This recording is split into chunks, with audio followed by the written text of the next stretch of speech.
স্মরণকালের সবচেয়ে ভয়াবহ হামের প্রাদুর্ভাবে কাঁপছে পুরো দেশ। বছরের শুরু থেকেই রোগটির প্রকোপ ধীরে ধীরে রূপ নিয়েছে এক ভয়াবহ মহামারীতে।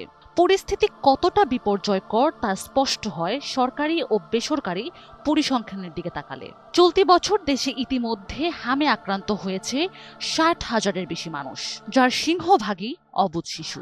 আর এই মারাত্মক ভাইরাসের থাবায় প্রাণ হারিয়েছে 475 জন।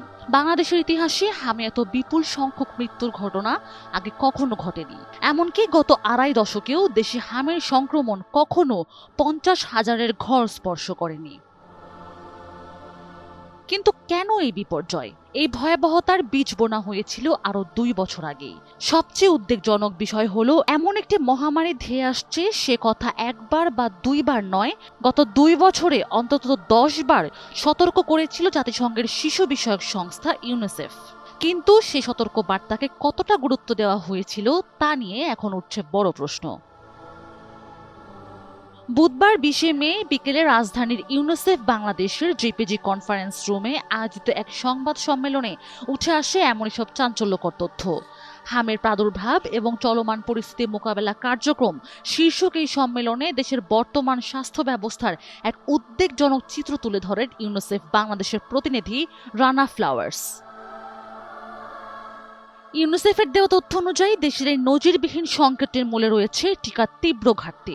2025 সালের আগস্ট থেকে নভেম্বরের মধ্যে বাংলাদেশে মাত্র 17.8 মিলিয়ন ডোজ হামের টিকা পেয়েছে, যা দেশটির মোট চাহিদার মাত্র 1/3। যেখানে বাংলাদেশে প্রতি বছর প্রায় 70 মিলিয়ন ডোজ টিকার প্রয়োজন হয়, সেখানে পর্যাপ্ত সরবরাহের অভাবে রুটিন টিকাদান কর্মসূচি দীর্ঘ সময় ধরে মারাত্মকভাবে ব্যাহত হয়েছে। বড় ধাক্কার জায়গাটি হলো এই মহামারী আকস্মিক কোনো ঘটনা ছিল না। ইউনিসেফ জানায় 2024 সাল থেকে সরকারের সাথে অন্তত 10টি আনুষ্ঠানিক বৈঠকে তারা এই টিকা সংকট নিয়ে গভীর উদ্বেগ প্রকাশ করেছিল। শুধু বৈঠকই নয়, এর পাশাপাশি 5 থেকে 6টি আনুষ্ঠানিক চিঠিও পাঠানো হয়েছিল নীতি নির্ধারকদের কাছে। কিন্তু সময় মতো কার্যকর পদক্ষেপের অভাবে আজ এই করুণ পরিণতি ভোগ করতে হচ্ছে দেশের সাধারণ শিশুদের। তবে দীর্ঘ অন্ধকারের পর কিছুটা হলেও আশার আলো দেখা যাচ্ছে। ইউনিসেফ জানিয়েছে বর্তমানে পরিস্থিতির কিছুটা উন্নতি হতে শুরু করেছে। চলতি বছরের মে মাস থেকে দেশে পুনরায় হামের রুটিন টিকা আসতে শুরু করেছে। এই মুহূর্তে সরকার এবং আন্তর্জাতিক উন্নয়ন সহযোগীরা টিকাদান কর্মসূচি ত্বরান্বিত করা, উচ্চ ঝুঁকিতে থাকা প্রত্যন্ত অঞ্চলের শিশুদের কাছে পৌঁছানো এবং প্রাদুর্ভাব কবলিত এলাকায় নজরদারি জোরদার করার উপর বিশেষ গুরুত্ব দিচ্ছে।